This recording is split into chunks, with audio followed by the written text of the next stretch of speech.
সকালের নাস্তাটা যদি হয় মনের মতো তাহলে কিন্তু সারাদিনটা খুব ভালোই যায়। আর এখানে আমি সুজির হালুয়া বানাবো, এর জন্য চিনি নিয়ে নিয়েছি আর চিনিটাকে হালকা একটু ক্যারামেল করে নেব।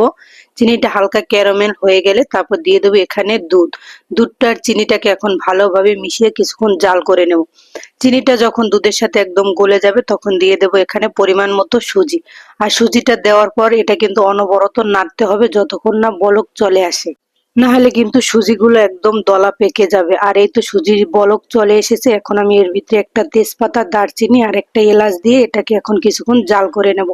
সুজির হালুয়াটা প্রায় আমার হয়ে এসেছে, এখন আমি বানিয়ে নেব লাল আটার রুটি। আর রুটিগুলো আমার বানানো হয়ে গেছে, এখন আমি এগুলো ভেজে নেব।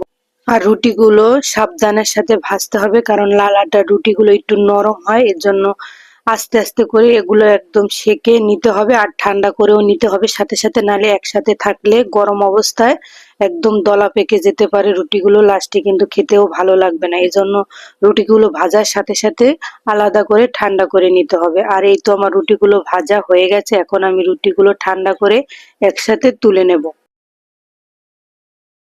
রুটিগুলো ভাজা হয়ে গেছে, এখন আমি ঠান্ডা করে রুটিগুলো একসাথে আমি এই তো তুলে নিলাম। এখন খাওয়ার পালা, এর জন্য আমি একটা প্লেটে রুটি আর সুজির হালুয়াটা নিয়ে নিলাম। এটা খেতে কিন্তু দারুণ।